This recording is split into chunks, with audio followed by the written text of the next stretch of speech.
Alright guys, the drama and controversy surrounding Assassin's Creed Shadows and Yasuke has been going on for what seems like months now, and there is no end in sight. This is going to escalate and continue to be a thorn in Ubisoft's side going into the release of this game. Now, I have said before and I'll say it again, I don't know that this is going to negatively affect Assassin's Creed Shadows enough to cause them to lose money on this game, like they're going to lose on Star Wars Outlaws undoubtedly. However, this is putting we're giving Ubisoft another black eye after months of bad faith statements from their CEO talking about how essentially if you don't like this game, you're a racist, how they're tired of evil gamer trolls attacking their company, despite the fact that Ubisoft is one of the worst in gaming companies for taking advantage of their customers and not practicing what they preach as far as what goes on behind the scenes with, of course, all the claims of harassment that we've seen within the industry.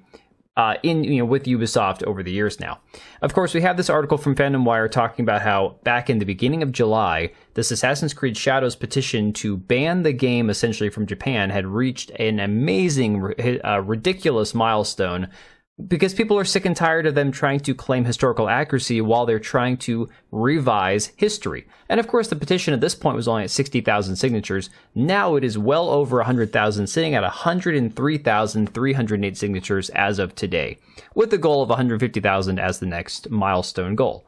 And this is people in Japan who are frankly sick and tired of all the revisionist history, tired of being called racist by a bunch of Westerners who don't understand why they don't want to see their culture and their history erased. We've seen in the last few days an AI analysis that has found that the Assassin's Creed Shadows discourse around Yasuke is actually less toxic than the industry average. So believe it or not, despite what the games media and the journalists and the CEO, Yves Guillemot of Ubisoft, are going to come out and say, people who are unhappy with this entire situation are actually far less toxic than the industry average, believe it or not. So again, anybody calling you a bigot or a racist or an evil troll, whatever, for criticizing this game, you are actually below the industry standard when it comes to toxicity.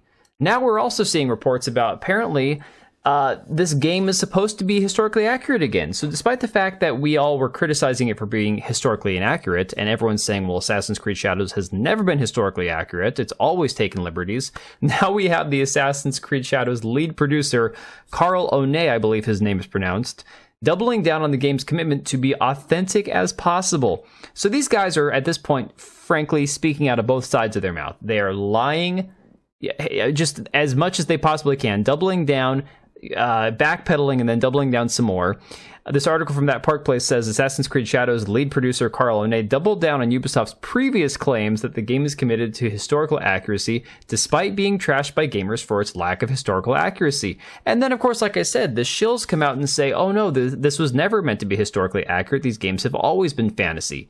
Completely skipping over the fact that these games have always been set in a historical time period that paid homage to the historical events and the accuracy of the time period, and even trying to be accurate with the historical characters that they wove into the story around the protagonist of each game, who has always been a fictional protagonist. Of course, they put out this weak-ass apology that made nobody happy. It was an apology without even saying sorry, and people are still revolting. And again, a lot of this goes back to the fact that Charles Benoit, the game director, came out initially and said that if you want to understand the time period that this game is set in, that this is the perfect way to understand about Japanese history by playing this game. So again, saying it's historically accurate. They even did this Spotify podcast with Thomas Lockley, the author of the African Samurai book that Yasuke is basically based off of, which is nothing more than historical fan fiction by Thomas Lockley. And we'll get into more about Thomas Lockley in a minute, because the more we find out about him, the worse it gets. So on top of this issue with Thomas Lockley being involved with Ubisoft, he had denied it multiple times, even though it's been exposed that he worked with Ubisoft on this game. Another article from That Park Place from the end of July said African Samurai author Thomas Lockley lies about collaborating with Ubisoft on Assassin's Creed Shadows amid Yasuke controversy. Again, he has been caught editing Wikipedia articles, editing, history, trying to use himself as a source. And rather than using actual historical sources, he is the source for his Wikipedia entries. And then, of course, eventually he got banned off of there from editing anything else because it's been discovered that he was going behind the scenes and trying to edit things to plug his book as the source. Despite the fact that his book had no sources, it's all fan fiction. So again, Thomas Lockley had to say, I didn't have anything to do with the game. I'm not making royalties, but my book's selling well again, so that's nice. Again, mocking people who are having a problem with this because he's selling this book for $45 a piece hardcover, or at least $14.39 for paperback. So, he's still profiting off of all this. Of course, we've seen Thomas Lockley called out by Japanese people. There's been reports that allegedly he has been removed, or at least parts of his resume have been removed from the Nihon University, where he's an associate professor. There was some discussion about whether or not the NHK, which is a broadcasting company over there, deleted a program about Assassin's Creed, or essentially about Yasuke, the African samurai. So again, conflicting reports. It's hard to tell what's true and what's not coming out of Japan. But then we saw different historians like this guy. What was his name? Yu Hiramata, I believe his name was. Let me see here. Yu Hirayama. Again, I made that mistake twice now. Who had come out defending the decision to have Yasuke as the protagonist, talking about how this was historically accurate, how Yasuke was a samurai, and then basically backpedaling and saying, you know what, this is just my interpretation. I don't have any proof he was a samurai, but believe me for, reasons or whatnot. And now, of course, we are having people like this wonderful viewer from my video I did about this about a week ago, who in my comment section said, in Japan, Thomas Lockley's lies are increasingly being exposed by scholars and public institutions. Among them, an official archive storage facility in Gunma Prefecture, Japan, has posted a statement on its official website pointing out that an ancient document in the museum's custody has been quoted by Lockley in a manner that is not true. According to the point of view, Thomas Lockley has falsely explained the word kurohu, which means incense or merchandise, by saying that this is a word that means black people.